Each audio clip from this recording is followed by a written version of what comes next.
오늘은 기독교의 최대 명절 부활절입니다. 부활절 감사 예배와 함께 또 우리 사랑하는 가족들, 또 친구들, 지인들 모시고 또 기독교의 복음이 무엇인가라는 것을 한번 이렇게 들려주는 시간이기도 합니다.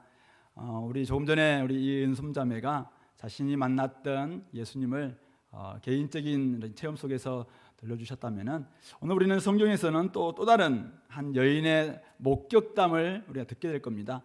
막달라 마리아라는 분의 목격담인데요, 이 목격담을 통해서 객관적인 또 여러 가지 증거들이 또 있습니다.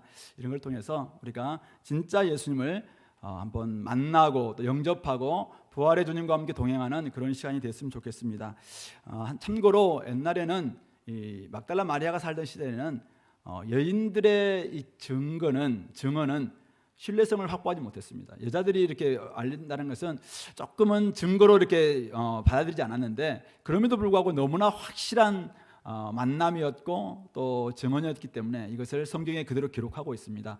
그 정도로 이것은 사람들은 성경을 조작해낸 책이다라고 이야기하는 사람도 있죠. 조작하려면 남자들이 만든 이야기만 사실은 기록할 거예요. 그러나 성경은 그대로 있는 그대로 쓰기 때문에 여자들 당시에는 인정받지 못했지만은 또 굉장히 조금 주변 사람들로부터 조금 더럽다 이런 이야기까지 들었던 여인이거든요. 근데 예수님 만나고 완전히 바뀌었던 이 여인의 이야기를 오늘 통해서 예수님의 살아계심, 부활을 다시 한번 우리 돌아봤으면 좋겠습니다. 한번 볼까요?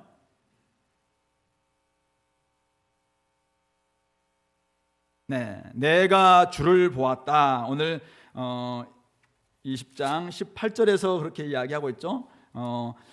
돌아가서 이제 제자들에게 내가 주를 보았다 이렇게 이야기하고 있습니다. 자, 한번 다음. 막달라 마리아의 목격담인데요, 증언이기도 합니다. 사람들이 주님을 무덤에서 가져다가 어디 두었는지 우리가 알지 못하겠다. 무덤에 있는 시신이 사라졌으니까 이렇게 처음에 고백했었는데 20장 16절 보면은 라보니, 선생님, 아람어로 이제 그 말이거든요. 그래서 선생님 이렇게 했다가 마지막에는 내가 주를 보았다 이렇게 이제 막 증언하는, 처음에는 굉장히 슬픈 표정이었겠죠. 근데 중간에 주님을 만나고 난 다음에는 내가 주님을 보았다 이렇게 이제 굉장히 기뻐하면서 이걸 전했을 거라고 생각하는데, 이런 내용을 한번 우리 살펴보도록 하겠습니다.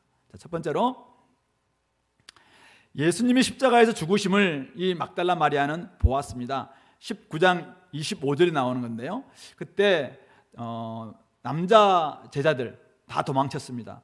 막내 제자였던 요한만 그 자리에 있었습니다. 그때 이 여인들이 막달라 마리아를 비롯해서 예수님의 어머니 마리아, 또 다른 또 여인들이 그 자리에 있었는데, 그때 십자가에 못 박힐 때 이런 예수님께서 하셨던 이야기를 듣게 됩니다. 내가 목마르다. 예수님께서 십자가에 달리는데 너무나도 목마르신 거예요. 그래서 목마르다 이런 이야기를 들었습니다.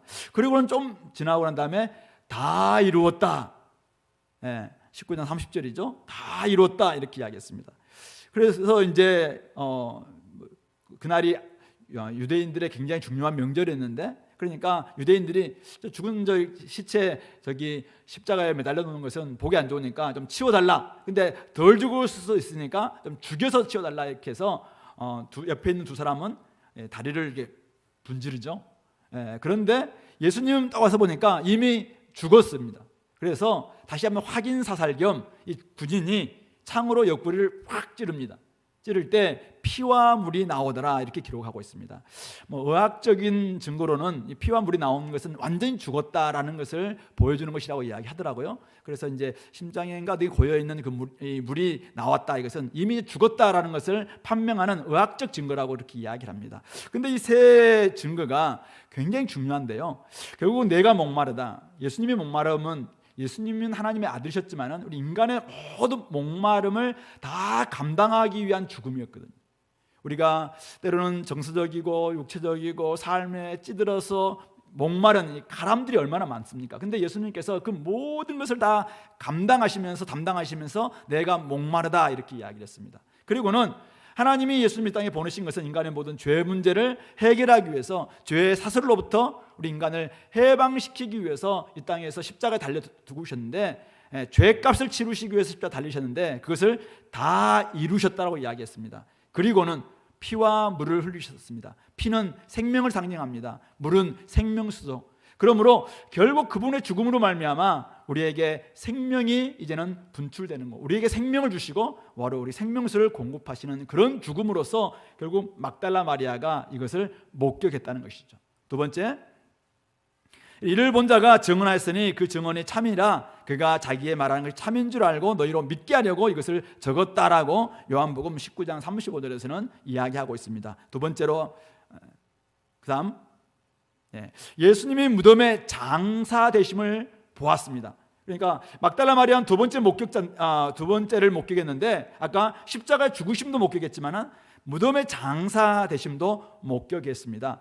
그때 누가복음 23장 55절에 막달라 마리아가 그 현장에 있었다라는 것을 이야기하고 있는데요. 그때 아리마대 사람 요셉이, 이 사람은 굉장히 높은 사람이었습니다. 유대 오늘날 국회의원 같은 어떤 그 사내들인 공의회 회원이었는데 그때까지는 예수님의 자기가 제자다라는 것을 밝히지 않았다가 결국 예수님이 십자가에 못 박히시는 것을 보면서 자기의 정체를 드러내시고 이제는 그분을 모시고 자기가 나중에 묻힐 그 무덤에, 돌 무덤에 이게 묻었습니다. 그것을 우리 막달라 마리아가 보았다는 것이죠. 그리고 니고데모라는 분도 있었는데 이분도 굉장히 높은 사람이었죠. 옛날에 한번 예수님께 찾아와서 밤에 찾아와서 우리가 어떻게 하면 구원받게 되는가 막 이런 것을 물었던 그분이었죠. 그분이 향료, 모략과 침향 섞은 것 32kg가 찾아보니까 굉장히 많으니까 한 사람의 이렇게 그 시신한테 뿌릴 것이 아니라 굉장히 많은 사람한테 할 수 있는 것을 가져와서 다 이렇게 뿌렸습니다.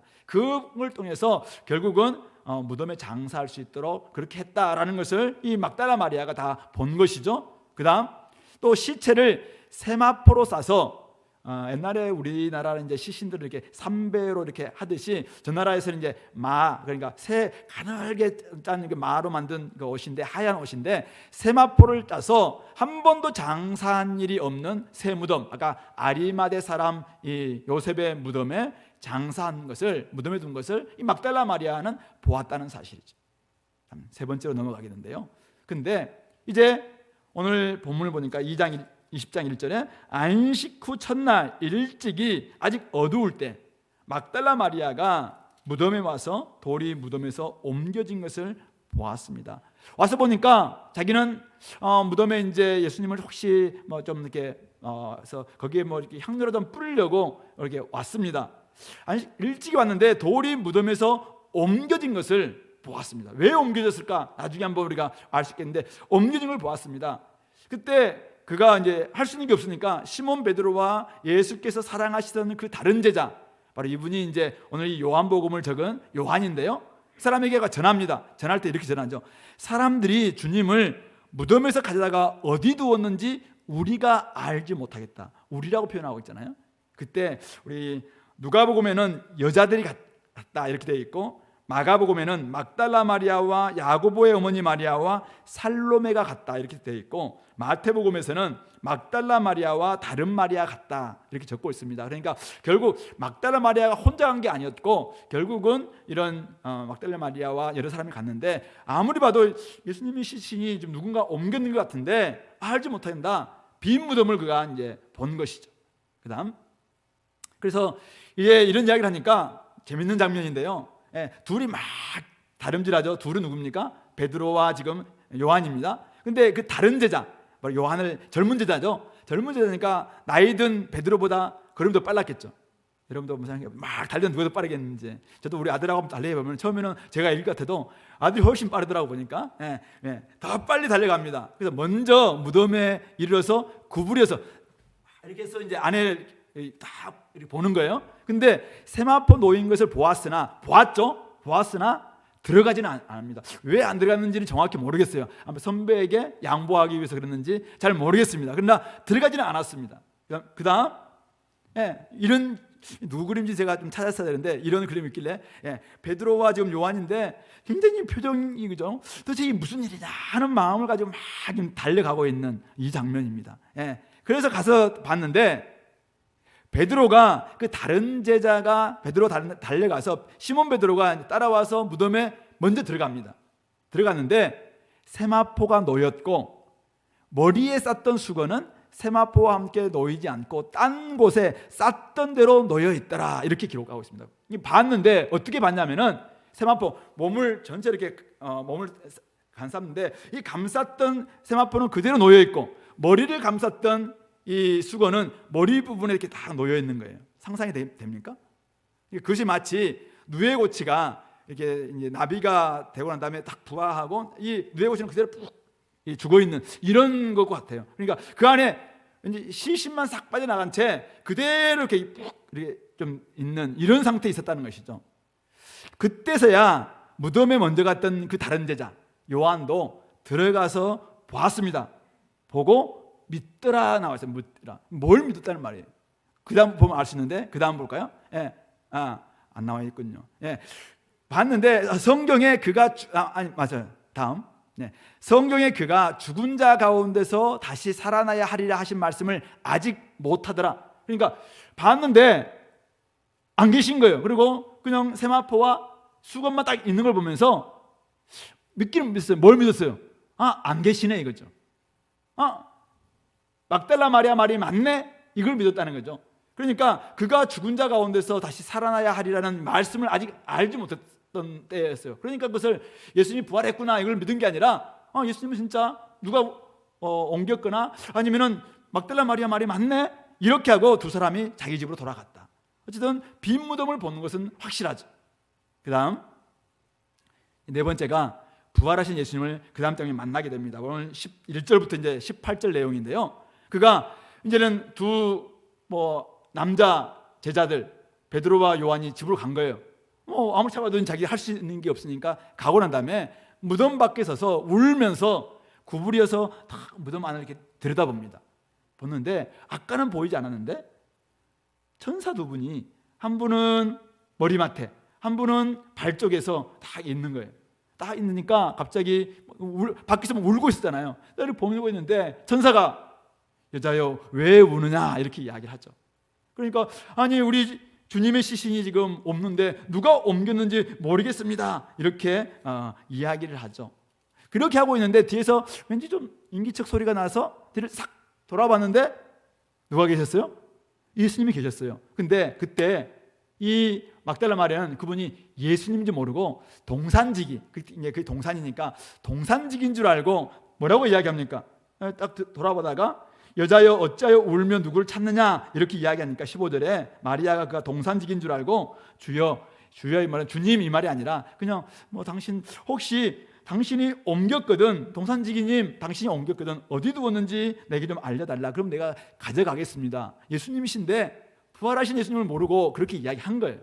그때 예수님이 뭐라고 얘기합니까? 마리아야 딱 이름을 불러준 것이죠. 그러니까 그 음성 친숙한 음성이잖아요. 3년 동안 좀 들었던 그 음성이니까 그때 깜짝 놀랍니다. 라보니 이 아람어로 선생님 이 말이거든요. 선생님 이렇게 그러면서 막 붙잡으려고 했던 것 같아요. 붙들려고 했던 것 같아요. 그러니까 예수님이 뭐라고 얘기합니까? 나를 붙들지 말라. 내가 아직 아버지께로 올라가지 아니하였노라. 너는 내 형제들에게 가서 내 아버지 바로 너희 아버지 내 하나님 너희 하나님께로 올라간다라고 가서 전해라. 이렇게 이야기했고 그 부활하신 주님을 만나고 난 다음에 그 너무 기뻐서 제자들이 돌아가서 내가 주를 보았다 이렇게 이제 외치는 이런 모습이 되었다는 것입니다. 네, 다음. 그래서 바로 부활하신 주님을 전하는 주께서 나에게 이렇게 말씀하셨다라는 것을 전하는 이런 오늘 막달라 마리아의 목격담 이것이 오늘 성경에 기록되어 있는 우리 20장 1절부터 18절의 내용인 것입니다. 우리 은솜자매가 인격적으로 주님을 만났던 주님에 대해서 잠깐 간증했다면 오늘 이 막달라 마리아는 자기가 역사적인 예수님을 부활하신 예수님을 실제로 만났던 이야기를 전했고 그것을 오늘 우리 사도 요한은 그대로 지금 리얼하게 자기들이 막 달려갔던 모습이라든지 이런 것들 누가 먼저 들어갔는지 이것을 자세하게 기록하면서 우리에게 전해주고 있는 것입니다.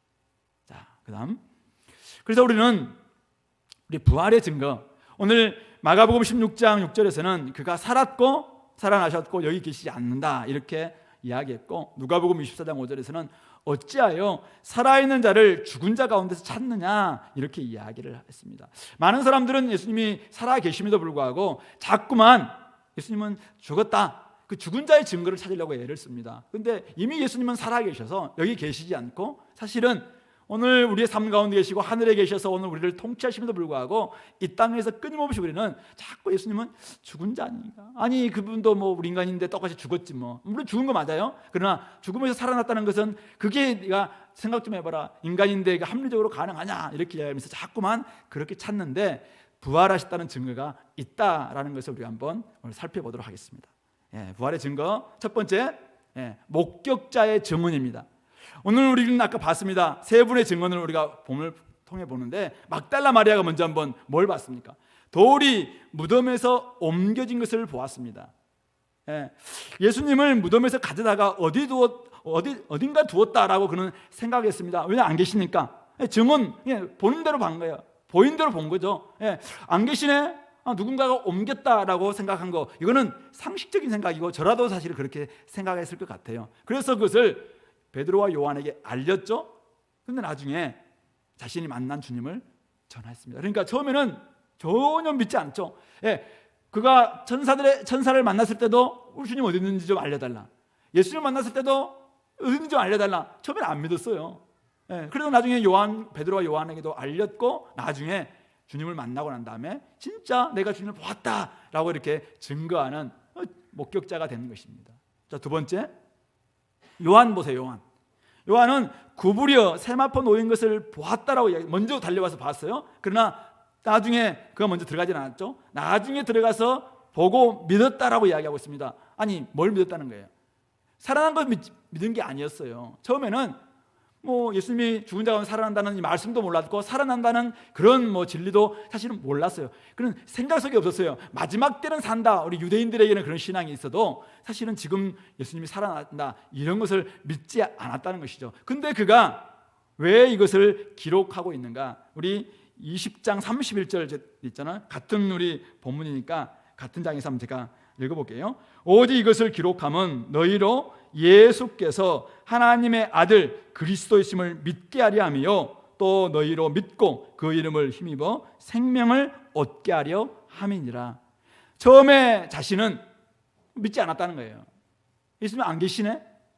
누군가 옮겼네? 이렇게만 받아들였다는 거예요. 근데 나중에 그가 하나님의 아들 그리스도시다라는 것을 온전히 믿었고 그것으로 말미암아 그가 생명을 얻고 난 다음에 이것을 그대로 기록하고 있습니다. 기록하면서 결국 부활하신 예수님을 만나고 난 다음에 내가 이렇게 바뀌었다라는 이야기를 지금 여기다가 적고 있는 것입니다. 그러므로 이 요한의 증거도 중요한 목격자의 증언으로 우리가 받을 수 있는 것이죠. 세 번째가 있는데 세 번째는 시몬 베드로입니다. 시몬 베드로 무덤에 들어가서 봤습니다. 뭘 봤습니까? 세마포와 머리에 쌌던 수건이 함께 놓여있지 않고 딴 곳에 쌌던 대로 놓여있는 것을 보았다라고 기록하고 있습니다. 누군가에 의해서 옮겨진 게 사실은 아니라, 그러니까 그분이 옮겼다면 이게 막 흐트러졌거나 아니면 수건이 딴 데 있거나 개어져 있거나 이렇게 해야 되는데, 아니면 시체를 훔쳐갔다면 그것도 같이 훔쳐가야 되는데 알몸만 훔쳐가는 이런 경우가 있을까? 어쨌든 이게 남겨졌다는 것이죠. 나비가 빠져나온 이 고치와 같이 그렇게 되어 있다는 것이죠. 그런데 그때는 알지 못해서 자기 집으로 갔습니다. 그런데 나중에 그가 부활하신 주님을 만나고 난 다음에 완전히 바뀌어서, 여러분들 나중에 부활하고 난 다음에 우리 사도 베드로의 모습을 보면은 180도로 바뀌잖아요. 나중에 우리 전설에 의하면은 그가 예수님께 바르게 십자가 달리셨는데 베드로는 거꾸로 십자가에 달렸다 할 정도로 나중에는 자기가 죽은 사람을 위해서 자기가 십자가에 못 박힌 게 아니라 살아나신 예수님 때문에 자기가 십자가에 못 박히는 이런 놀라운 모습으로 변화되었고 그것을 지금 증언하고 있는 것입니다. 참, 그래서 우리 무덤, 유대인들의 무덤은 이렇게 생겼는데요. 앞에 돌을 있었고 여인들이 이렇게 옮길 수 있는 게 아닙니다. 그런데 이것이 옮겨졌고 그 안에서 이런 일이 벌어졌다라는 것을 보여주고 있죠. 그러므로 빈 무덤은 중요한 목격자의 증언 중에 하나인데요. 빈 무덤에 대해서 잠깐 우리 살펴본다면은 다음요. 빈 무덤, 왜 돌이 무덤에서 옮겨졌을까 이거죠. 사람들은 우리가 쉽게, 저도 옛날에 그렇게 생각했어요. 왜 돌이 옮겨졌을까? 예수님이 무덤에서 이제 딱 이렇게 부활했는데 나오려고 돌을 이렇게 옮긴 게 아닌가. 나오고 싶어. 나왔는데 딱 태우니까 뭐 캄캄하고 그러니까 아이고 나와야 되겠다 해서 돌을 옮겼다. 예수님이 쉽게 그렇게 생각할 수 있잖아요. 근데 예수님은 우리와 좀 다른 몸으로 이제 부활하셨는데, 그것 때문이라면은 만약 딱 깨어났는데 힘이 없어. 근데 뭐 하나님께서 그때 뭐 다른 우리 본문을 보면은 지진으로 말미암아 이렇게 옮겨졌다고 이야기하거든요.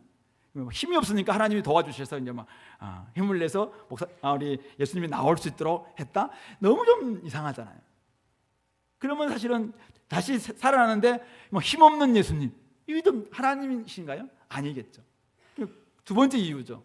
사람들이 무덤을 확인하게 하시려고 이 무덤에 돌을 옮겼다는 것입니다. 뭘 확인하라는 거예요? 무덤은 비어 있다는 것입니다. 그리고 들어와 보면은 세마포와 머리에 싼 수건은 쌌던 그대로 놓여 있는, 여기서 예수님이 다른 이렇게 확 몸만 빠져나가는 그런 몸으로 결국은 이곳에 계셨던 예수님이 어쨌든 어딘가 이게 어떤 이동인지는 정확히 모르겠어요. 그런데 어쨌든 그렇게 빠져나갔다라는 것을 보여주는 아주 중요한 증거가 이 빈 무덤의 증거다라고 말할 수 있는 것입니다. 다음요. 이거에 대한 뭐 음모론 굉장히 많죠. 특별히 5가지 정도 있는데요. 제자들이 시체를 훔쳐갔다 이런 음모론이 있었죠. 그래서 무덤 앞에 파수꾼들이 있었음에도 불구하고, 옛날에는 십자가에 달렸음에도 불구하고 미안해서 막 가서 자기들이 이렇게 있는데 사실은 그럴 위인들이 아니에요. 그리고 마태복음 28장 13절 보면은 유대인의 관계자들, 이 대제사장과 이런 바리새인들이 우리 당시에 앞에 무덤을 지키고 있던 군병들에게 돈을 주면서 야, 제자들이 훔쳐갔다고 좀 가짜 뉴스 좀 퍼뜨려라 이렇게 이야기하는 장면이 나오거든요. 제자들은 일단 그럴 위인이 아니었다는 것입니다. 왜냐하면 그들은 기쁜 마음으로 온 세상에 나가서 부활을 선포하게 되었고 아무도 그를 막지 못했는데요. 생각해 보세요. 이게 가짜라면, 이게 만약 음모론에 불과하다면 제자들이 자기가 딱 어떤 숨겨놓고, 예수님은 이미 죽었어요. 근데 그 시신을 어느 곳에 숨겨놨어요. 근데 막 돌아다니면서 예수님은 살아계시다, 예수님은 부활하셨다 막 이야기하는데 그것 때문에 이제 막 순교를 당하는 거예요. 여러분 같으면 죽은 사람을 위해서 순교당할 수 있어요? 죽었는데 살았다라고 거짓말하면서 막 순교당하는 이런 경우, 물론 뭐 헷갈려 하고 그러면 모르겠는데 과연 그럴 수 있겠느냐, 이건 그러니까 조금은 맞지 않아요. 두 번째, 졸도했었다라는 이런 음모론도 있어요. 예수님이 완전 죽은 게 아니라 아까 뭐 피와 물을 다 썼다 했는데 그분은 죽은 게 아니라 졸도했다. 그래서 실제 죽지 않았다가 서늘한 무덤에 가니까 다시 한번 정신이 확 들어서 다시 한번 걸어서 나왔다. 근데 걸어 나오려고 하는데 뭐 힘도 없었고 막 이렇게 했는데, 이게 뭐 추론은 해볼 수 있겠지만 이것도 좀 너무 넌센스 아닌가요? 갑자기 졸도했다? 그렇게 엄청난 모진 매도 맞고 피도 흘리고 다 썼고 철저하게 했는데 갑자기 정신 차렸다고 해서 뭐 무덤 물고 나올 수 있는 일이 사실은 될 수 없다는 것이죠. 세 번째가 좀 비싼데 영혼만 소생했다 이런 주장도 있어요. 그러니까 육신은 죽었는데 그 영혼, 거룩한 영혼만 소생했다. 이런 이제 사상들이 헬라의 이제 이원론에서 나오는 이런 사상도 있는데요. 어쨌든 히브리 사람들은 인간을 영혼만 인간이라고 보지 않아요. 영혼과 육체가 함께 있는 단일체로 보기 때문에 영혼만 소생한 게 아니라 육체와 영혼이 함께 부활했다는 거예요. 근데 그 몸은 우리의 몸과는 조금 다른 몸이라고 우리 고린도전서 15장에서는 이야기하고 있죠. 자, 그다음 네 번째가 종교 지도자들이 숨겼다 이런 이제 음모론도 있어요. 그러니까 종교자들이 숨겨서 예수님의 시신이 없어졌는데, 자, 그렇다면은 막 부활했다는 소식이 막 퍼졌잖아요. 수많은 사람들이 부활했다 막 제자들이 나가서 막 하는데 그때 종교 지도자들이 딱 숨겨놨던 시체 딱 내놓으면서 야, 니들 주장 가짜야 이렇게 하면 되잖아요. 근데 사실은 그렇지 않았거든요. 이건 가짜 뉴스죠. 그리고 마지막, 여인들이 너무 슬퍼서 무덤을 찾아가는데 잘못된 무덤을 찾아갔다는 거예요. 빈 무덤을 찾아갔다는 거죠. 그러니까 원래 예수님의 무덤을 가야 되는데 딴 무덤 가가지고 예수님 시체 없었다 이렇게 말했다라고 하는 주장. 아까도 봤다시피 우리 베드로와 요한도 막 달려가서 왔는데 뭐 사실은 요한이 이미 죽는 현장도 있었고 또 이 장사진을 있었는데 그 현장 사실은 잘못 간 게 아니라는 것을 우리가 잘 알 수 있겠죠. 그러므로 말미암아 다음에요.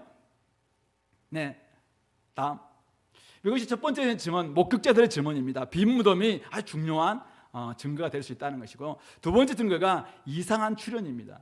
그러니까 막달라 마리아에게 우리 10장 15절 18절에 오셔서 마리아 울고 있을 때 그에게도 말도 걸고 또 여러 가지로 그 말도 전하라고 이렇게 하셨잖아요. 그러고 끝나고 난 다음에 그다음 20장 19절부터 29절을 보면은 10제자가 모여 있을 때, 도마가 없을 때 갑자기 벽이 유대인들을 두려워해서 문을 닫고 있는데 예수님이 싹 이렇게 나타나셨어요. 예, 아까도 우리 무덤에 있을 때도 천사들과 이 마리아만 있었는데 예수님이 그때 밤에 뒤에 딱 숨어 있다가 딱 나타났을까요? 예, 갑자기 보니까 뒤에서 딱 계셨거든요. 그러니까 결국 울고 있는 마리아를 이렇게 위로하기 위해서 부활하신 예수님이 딱 오신 거잖아요. 열제자에게 마찬가지. 나중에 도마가 야 보지 않고 야 못 믿겠다 내가 그렇게 했을 때, 도마와 함께 있을 때도 그때 예수님이 오셔서 또 보여주기도 합니다. 고린도서 15장에 보면은 500명의 사람들에게 한꺼번에 이렇게 나타났다라고 기록도 있고, 우리 사도 바울 같은 경우는 이제는 다메섹 도상에서 예수님을 직접 만나기도 하고, 이런 이상한 출현들이 결국은 예수님이 살아있다는, 부활하셨다는 증거가 될 수 있다는 것이죠. 특징이 있는데요. 다음 볼까요? 예. 동시에 나타나지 않았다는 것이고, 한 번만 있었으면은 그럴 수도 있지, 이 사람들이 너무 슬픔에 있다 보니까 좀 그렇게 정신적으로 이렇게 좀 창란할 수도 있다라고 생각할 수 있는데, 동시에 나타나지 않고 다양한 상황에서 나타나셨고 많은 사람들에게 나타나셨고, 처음에는 다 잘 믿지 않았어요. 그러다가 나중에는 한 번 확실한 후에는 의심하지 않는, 아까 우리 은손자매도 처음에는 잘 못 믿었다가 이제는 의심하지 않고 확신을 가지고 나아갔다 이렇게 하고 있는데, 당시에도 많은 사람들이 처음에는 못 믿었어요. 믿지 않겠죠. 근데 진짜 살아계신 예수를 만나고 다음에는 의심하지 않고 부활의 증거자 될 수 있습니다. 제가 아침에 사실은 회복하는 신앙인가 시처라는, 제날드 시처라는 책을 잠깐 보는데, 초대교회 당시 때 이 로마의 총독이 쓴 편지, 또 당시에 이제 여러 사람들이 쓴 편지 보면은 당시에 이들이 3세기까지, 그러니까 얼마나 많은 사람들이 이것 때문에 고통당하고 순교당하고 막 이렇게 하잖아요. 근데 한 번도 그들은 이것에 대해서 부정하지 않아요. 나는 예수님을 부정하지 않고 그냥 순교당하는 거죠. 왜냐하면 그분은 살았고 그분처럼 우리도 부활한다, 이 믿음이 있으니까 철저히 그분을 온전히 믿고 나아가는 이런 모습들. 그래서 로마가 나중에는 313년에 그냥 국교로 인정하면서 손들 수밖에 없었던 이유가 그분은 살아계신다라는 것이 명확했기 때문이다라는 것입니다. 세 번째 증거가 있는데요. 제자들의 변화죠. 무엇보다도 베드로와 제자들의 변화, 가장 필요할 때는 도망쳤던 사람들입니다. 세상 다니면서, 근데 그들이 어떻게 됩니까? 세상에 다니면서 예수님과 그의 부활을 전하는 사람들로 바뀝니다. 대부분 순교합니다. 이 순교표 때문에 나중에 이제 많은 사람들이 믿게 되기는 하지만은, 어쨌든 살아나지도 않는 예수님 때문에, 자기 선생님 때문에 자기가 순교당한다, 이것은 상식적으로 맞지 않다라는 것을 우리가 알게 될 것입니다. 두 번째는 예수님의 동생 야고보의 변화입니다. 여러분들 알다시피 이 야고보, 예수님이 살아계실 때는 예수님 믿지 않았습니다. 그래서 예수님이 밖에 나가서 막 병든 사람 고치기도 하고 귀신 들린 사람을 고치기도 하니까 유대인들처럼 예수님이 정신병자 되었다, 귀신 들렸다 이렇게 생각하고 자기 엄마랑 같이 와서 막 데리고 가려고 했던 이런 사람이 야고보였거든요. 근데 예수님의 부활 이후에 이 사람이 완전히 바뀌게 됩니다. 그래서 초대교회, 우리 사도행전 15장 보면은 당시에 교회가 굉장히 어지러울 때 다 중심에 서서 교회를 이끌어갔던 그런 인물이 되기도 하고, 우리 성경에 야고보서가 나오는데 그 야고보서를 직접 쓴 그런 사람이 된 것이죠. 그러니까 예수님이 살아있을 때는 이 땅에서 남들을 위해서 맨날 일하고 집안 안 돌보고 막 이렇게 모습 보면서 실망했겠죠. 형님이 왜 저렇게 사나 이렇게 했겠죠. 근데 예수님이 십자가에 죽으시고 부활하고 난 다음에 그분을 만나고, 야, 이분이 진짜 하나님의 아들이시고 우리의 구원자이시구나 생각하니까 그분을 전하는 사람으로 바뀌고 있는 것입니다. 그 다음, 그리고 결론적으로 예수님은 죽으셨고 장사되셨고 부활하셨습니다. 아까 우리 막달라 마리아는 이 모든 현장의 목격자였고, 또 우리 많은 사람들은 명확하게 예수님은 십자가에 죽으셨고 장사되셨고 부활하셨다, 이것은 확실한 증언으로서 우리에게, 또 증거로서 우리가 채택할 수 있다는 말씀이죠. 예수님의 부활은 어떤 부활인가라는 것이죠. 그것은 실제로 일어난 역사적 사실이고 객관적 사실이고 믿을 만한 사실입니다. 그래서 수많은 사람들은 이것을 기록했고, 당시에 이 기록할 당시에는 예수님을 만났던 사람들이 주변에 많이 있었어요. 실제로 살았던 사람들이. 그러니까 이거는 거짓말을 쓸 수가 없는 거예요. 그러니까 그런 것들을 다 판명해서 기록했던 이 역사적 사실이고, 또한 예수님은 육체적으로 부활하셨어요. 몸의 부활입니다. 몸의 부활. 어떤 의미의 부활이거나 아니면 어떤 상징적인 부활이 아니라 진짜 이 몸으로 부활하셨는데, 우리의 몸과는 좀 다르다는 것이죠. 그래서 바로 영광스러운 몸, 신령한 몸, 또 강한 몸, 이제는 썩지 않는 이런 몸으로 변화되어서 잠자는 자들의 첫 열매가 되심으로 말미암아 우리도 나중에 변화가 되면은 이런 하나님의 자녀처럼, 하나님의 아들처럼 될 수 있다, 이렇게 말하고 있는 것이죠. 그리고 예수님은 부활과 생명으로서 사람들을 변화시킬 수 있는 그런 능력을 갖추게 된 것이 결국 예수님의 부활이라는 사실입니다. 자, 다음. 자, 그렇다면은 세 번째로 예수님의 부활이 왜 중요한가 이거죠. 많은 사람들은 하나님이 존재하는지 어떻게 아느냐 이렇게 질문합니다. 그때 우리는 사실은 하나님이 존재하다는 것을 자연을 바라보면 어렴풋하게 알 수 있고, 성경을 바라보면 온전히 안다 우리가 이야기하지만은 사람들은 잘 안 믿으려고 합니다. 근데 예수님이 하나님의 형상이고 하나님을 가장 잘 보여주고 있는 이 땅에 보여진 형상이고, 우리에게 하나님을 알려주는 특별한 계시, 하나님을 알려주는 이 방편입니다. 그러므로 예수님의 부활은 하나님의 존재가 어떤 분인지, 하나님의 행위가 우리에게 하나님의 사랑이 무엇인지를 가장 잘 보여주는 그런 사건이 예수님의 부활입니다. 죽음에서 부활하셨다면 그분은 하나님이고, 따라서 하나님은 존재는 분명하고 하나님은 살아계시고 지금도 여전히 우리의 모든 죽음과 같은 문제도 해결해 줄 수 있다. 그러므로 그분은 오셔서 내가 하나님의 아들이고 나를 아는 자는 하나님을 아는다라고 이렇게 말씀하셨고, 나로 말미암지 않고는 하나님께로 올 자가 없다라고 이야기하셨습니다. 그러므로 하나님이 존재하는 거 어떻게 하는가? 예수님의 부활을 보면은 죽음에서 부활하신 분이 계시다면은 그분은 결국 하나님이시고 하나님의 아들이시고 하나님을 보여줄 수 있는 분이다라는 것을 우리가 확인할 수가 있기 때문에 부활이 중요합니다. 두 번째는 모든 종교는 동일한 가치를 지키고 있는 게 아닌가 이렇게 이야기합니다. 그래서 비교 종교를 통해서 다 종교는 비슷비슷하고 어느 정도 다 그냥 똑같다. 우리 신에 이르는 길만 조금 다를 뿐이다. 이렇게 이야기를 합니다. 근데 오직 그분만이 유일한 길이고 생명이라는 것을 본인의 입으로 이야기했습니다. 나는 길이요 진리요 생명이니 나로 말미암지 않고는 아버지께로 올 자가 없느니라. 우리 요한복음 14장 6절에서 이렇게 이야기하셨는데요. 그런 의미 속에서 다른 종교는 좋은 종교입니다. 그림자죠. 잘 모형의 역할을 할 수 있습니다. 이렇게 가면 우리가 어쨌든 우리가 덕을 쌓다 보면은 뭔가 이룰 수 있다라는 것을 보여줄 수 있습니다. 근데 이 모든 종교를 창시하셨던 석가모니도 그렇고 마호메도 그렇고 그다음 공자님, 소크라테스 누구든지 간에 다 인간으로서 사실은 죽음에서 부활하지 못했습니다. 그러나 오직 예수님만은 죽음에서 부활하심으로 말미암아 진짜 생명을 줄 수 있는 그러한 능력을 갖추신 분이다. 그리고 자기의 말이 신빙성이 있고 믿을 만하다라는 것을 보여주는 사건이 바로 예수님의 부활입니다. 그러므로 부활은 예수님이 오직 유일한 길이다라는 것을 증명하기 때문에 아주 중요합니다. 세 번째는 죽은 다음에는 무엇이 있는가?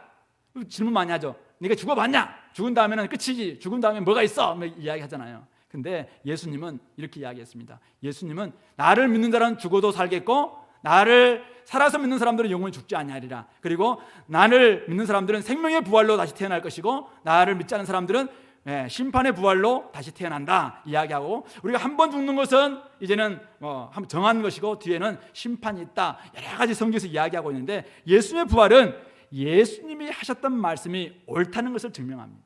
그래서 예수님을 믿으면 구원과 생명을 얻을 수 있고 하나님 나라에서 영원히 살 수 있다. 그래서 하나님 나라에서 영원히 사는 것을 영생이라고 이야기하는데, 그 영생, 하나님 나라의 생명, 하나님의 생명이 있다는 것을 우리에게 보여준 사건이 예수님의 부활 사건입니다. 죽음은 끝이 아니라는 것입니다. 그러므로 생명의 부활과 심판의 부활로 나누어지는 새로운 삶이 주어지는데, 새로운 삶을 심판과 함께 영원히 죽은 지옥에서 보낼 것인가, 아니면은 새로운 삶을 생명과 함께 영원한 천국에서 보낼 것인가, 이것을 우리에게 좀 결단을 요청하는 것이 바로 예수님의 부활 사건이다라고 보시면 될 것 같아요. 마지막으로 예수님이 부활하지 않았다면 기독교는 가짜입니다. 예수님이 부활하지 않았다면 우리는 가장 불쌍한 사람이 되고 맙니다. 특히 여러분보다 제가 더 불쌍한. 저는 이것 때문에 인생을 다 걸었습니다. 저의 젊음을 다 걸었고 앞으로도 계속 일을 좀 하고 있는데 제가 말하는 건 다 거짓말이 됩니다. 그리고 예수에 관한 기록인 성경도 믿을 수 없는 거짓부렁이 되죠. 뭐 다빈치 코드에서 이야기하고 있는 것처럼 막달라 마리아와 뭐 해서 이렇게 만들어진 기록이다. 자기들의 승자들만의 기록이다. 막 이렇게 하면서 막 온전히 믿지 않도록 만들 수 있는.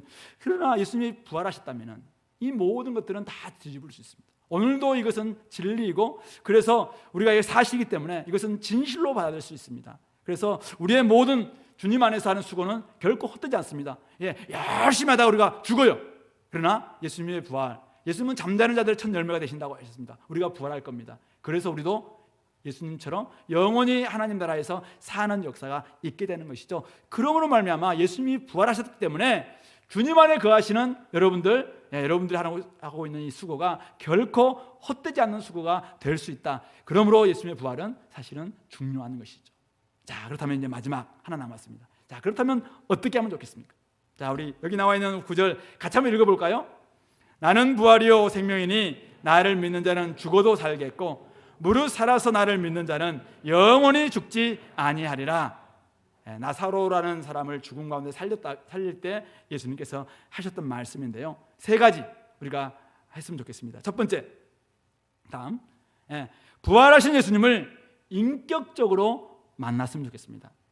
아까 우리 은솜담에 대학교 3학년 때 예수님을 인격적으로 만나게 됐습니다. 막달라 마리아, 사실은 그가 예수님의 죽은 시신을 찾기 위해서 굉장히 방황했잖아요. 이 사람한테 물어보고 저 사람한테 물어보고 막 아무리 찾아도 없을 때 예수님이 딱 오셔서 여자여 어찌하여 울며 누구를 찾느냐 이렇게 이야기했습니다. 그때 자기가 막 이야기할 때 예수님이 이름을 불러주셨어요. 마리아야. 그때 그가 완전히 모든 울음이 그쳐지고 선생님 그를 붙들려고 합니다. 예수님을 인격적으로 만난다는 것은 우리 삶에 굉장히 많은 어려움들이 찾아올 수 있습니다. 눈물이 찾아올 수 있고 슬픔이 있고 정말 끝이지 않는 어려움들이 찾아왔을 때 우리 주님께서 살아계시기 때문에 그분이 여러분들 찾아오셔서 여러분들의 이름을 불러줄 수 있습니다. 여러분들을 마음을 어루만지기도 할 겁니다. 그때 그분을 인격적으로 만날 필요가 있습니다. 개인적으로 만나는 것입니다. 객관적으로 성경은 이미 객관적 사실은 기록되어 있습니다. 이것을 내가 인격적으로 개인적으로 만나느냐 이것을 받아들이냐의 여부에 따라서 우리에게 삶의 변화는 완전히 달라집니다. 그래서 객관적 사실은 이미 판명이 났습니다. 많은 사람들은 이 객관적 사실을 역사적 사실을 받아들여서 그것 때문에 이 기독교는 진리다라고 이야기를 했습니다. 그러나 이것이 진리라 할지라도 내가 그분을 인격적으로 개인적으로 만나지 않으면 나는 예수님과 상관이 없는 사람이 될 수 있습니다. 그리고 인격적으로 만나기만 한다면 여러분들의 크고 작은 모든 문제들은 해결을 받을 수가 있습니다. 저 같은 경우도 마찬가지였습니다. 저도 사실은 어렸을 때 뭐 주님을 성경학교 가서 막 열심히 노래 부르고 막 찬양하고 너무 좋았습니다. 또 저한테 어떤 질병이 있었기 때문에 그것을 막 고쳐달라고 기도하면서 그것도 고침 받았습니다. 그런데 나중에 제가 인격적으로 만났다기보다도 그런 예수님이 좋아서 교회 다니다가 군 생활하면서 철저히 실패를 경험합니다. 그때 제가 이제는 캠퍼스에 가서 다시 한번 정말 저의 이 부족한 부분들을 좀 고쳐달라고 많이 울었던 것 같습니다. 가정도 어려웠고 또 우리 형제들을 생각하니까 좀 어려웠고 부모님을 생각하니까 불쌍하기도 하고 많이 울었습니다. 그때 주님께서 저를 찾아오셔서 굉장히 많이 어루만져 주셨습니다. 저의 이름을 불러주시고 뭐 절제나 이렇게 하진 않았어요. 그러나 저를 지금 만나주시는 것을 경험했고 그때 제 마음의 주님을 영접하는 순간 제 이 시선을 확 열어주셨습니다. 관점을 열어줬습니다. 옛날에 저는 제 가정밖에 몰랐습니다. 제 집밖에 몰랐어요. 우리 교회밖에 몰랐습니다. 근데 그때 예수님을 딱 주님을 영접하니까 세상이 완전히 달라 보이더라고요. 그래서 젊은 사람들이 보이고 다른 사람들이 보이고 많은 세상 사람들을 하나님이 어떻게 이들을 사랑하시는지 어떻게 이들을 회복하기를 원하시는지 이런 게 막 생각이 나더라고요. 그래서 제가 부족하지만 저를 좀 사용해 주십시오라고 이렇게 헌신하게 됐던 것입니다. 여러분들 인격적으로 만날 수 있습니다. 인격적으로 여러분들이 정말 부르기만 한다면 주님은 오늘도 여러분들의 삶에 가셔서 여러분들을 위로해 주시고 또 여러분들에게 이름도 불러주시고 여러분들은 그분을 주님으로 영접할 수가 있는 것입니다. 두 번째로 부활하신 예수님께 기도함으로 도움받을 수 있습니다. 특별히 우리 성도님들께 부탁드립니다. 예수님께서 내 아버지께로 올라가신다라고 이야기했습니다. 왜 올라가십니까? 이 땅의 사역이 끝났기 때문이죠. 예수님은 왜 이 땅에 오셨습니까? 이 땅에서 우리의 죄의 사슬을 다 끊으시고 죄 문제를 해결하기 위해서 이 땅에 오셨습니다. 그래서 우리를 알금 이제 하나님 나라 백성 삼아서 하나님 나라를 누리게 하기 위해서 우리를 온전히 모든 사역을 다 감당하셨고 죄 문제 다 해결해 주시고 십자가에서 달려서 피와 물을 다 흘려주시고 정말 다 이루었다, 목마르다, 인간의 모든 목마름을 다 해결해 주시고 하늘로 올라가셨습니다. 왜 올라가셨습니까? 이제는 모르겠다 이게 아닙니다. 올라가셔서 우리를 다스리시면서 이제는 우리를 도우시기 위해서입니다. 그래서 예수님의 이름으로 여러분들이 기도하신다면 오늘도 여러분들의 모든 크고 작은 문제들을 다 도움받을 수가 있습니다. 예수님께서는 오늘 우리에게 능력도 주십니다. 예수님의 제자들에게 이야기했습니다. 너희들은 지금까지 내 이름으로 기도하지 않았다. 그러나 나중에 내 이름으로 기도할 때가 올 텐데 그때 기도하게 된다면 나보다 더 큰 일도 할 것이다 이야기를 했습니다. 예수님은 그분 3년 동안 계시면서 이 팔레스타인 지역을 떠나지 않았습니다. 그러나 제자들은 바로 예수님의 이름으로 기도하면서 능력 받으니까 인도까지 온 사람도 있었고, 그리고 저기 지중해를 다니면서 저 터키를 다니면서 더 스페인까지 나아가는 이런 복음 전도 열정을 가지고 살아냈던, 나중에 로마에 가서 복음 전하는 이런 것들이 어떻게 할 수 있었겠습니까? 바로 살아계신 예수님이 지금도 하나님 보좌 우편에서 우리를 다스리고 계시는 그분께서 주권자가 되셔서 기도할 때 막 응답해 주시는 것입니다. 성령님을 우리에게 보내주시기도 하고 그분이 우리에게 능력도 주시고 마음의 평안을 주시는 겁니다. 천국이 우리가 가운데 임할 수 있도록 그렇게 해주시는 거예요. 그러면서 우리에게 정말 기도하면 모든 문제가 해결받을 수 있다라는 것을 말씀해 주고 있죠. 예수님이 부활하지 않았다면, 예수님이 지금도 살아계시지 않다면 기도는 그냥 지성이면 감천이다 이것밖에 안 되는 겁니다. 그러나 예수님이 살아계시다면 정말 살아계신 하나님이, 살아계신 예수님이 여러분들의 음성을 들으시고 여러분들을 다 해결해 줄 수 있다는 것을 꼭 믿으시고 오늘 부활하신 예수님을 의지해서 기도로 도움을 받을 수 있길 바랍니다. 마지막입니다. 부활하신 예수님을 영접해서 가장 중요한 건데요, 그분을 내 삶의 주인으로, 나의 죄 문제를 해결해 주신 이제 구세주로 다 영접해서 변화를 받는다는 것입니다. 그런데 어떤 변화입니까? 아까 우리 간증했던 은솜자매처럼, 또 오늘 만났던 막달라 마리아처럼 우리 속에 구원이 임합니다. 생명이 임합니다. 내 속에 하나님의 나라의 생명인 그 영생이 딱 주어지게 됩니다. 이게 엄청난 변화입니다. 사람들은 자꾸 변화됐다고 이야기하면은 막 옛날에 중요한 것이 아니라 이제는 새로운 것을 발견했습니다 이야기하면은 좀 거짓말이라고 생각합니다. 근데 옛날에 그렇게 좋아 보이던 것들도 진짜 예수님을 마음에 모시면은 진짜 새로운 것을 발견하게 됩니다. 하나님 나라를 발견하니까, 구원을 발견하니까, 생명이 주어지니까 진짜 귀중한 것이 무엇인지를 알게 됩니다. 천국이 내 마음에 거한 게 있죠.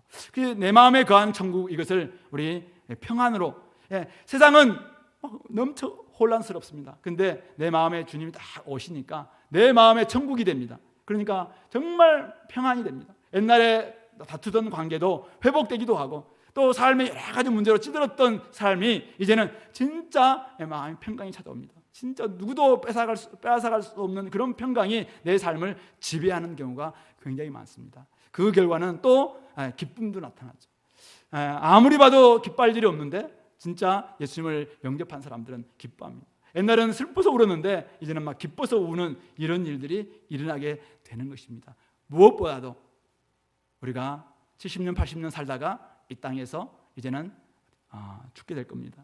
그 육체적 죽음이라고 이야기합니다. 근데 육체적 죽음만 있는 게 아니라 영적인 죽음, 영원한 죽음도 있습니다. 영적인 죽음은 하나님과의 관계가 끊어진 것인데, 이 영적인 죽음 때문에 영원한 죽음으로 가서 지옥 갈 수밖에 없는, 그래서 심판의 부활로 나아가는 이런 삶이 있는가 하면은, 예수님의 삶에 영접하고 난다면은 이 영적인 죽음이 딱 바뀝니다. 영적인 생명으로 바뀝니다. 영적인 이제는 생명으로 변화됩니다. 그렇게 되면 우리를 영원한 죽음이 아니라 영원한 삶으로, 영원한 생명인 영생으로 우리를 바꿔주시고, 예수님이 다시 오시는 그날 생명의 부활로 우리는 다 다시 일어나게 될 겁니다. 지금 무덤에 갇혀 있는 사람들, 또 납골당에 모셔 있는 분들, 또 어디에 있는 저기 수목장에 있는 분들 그때 예수님 오시면 다 일어나게 될 겁니다. 다 일어날 겁니다. 창세기 창조 때 예수님께서 말씀으로 또 모든 것을 창조하셨듯이 마지막 때도 주님께서 일어나라 그러면 다 일어나게 될 겁니다. 그때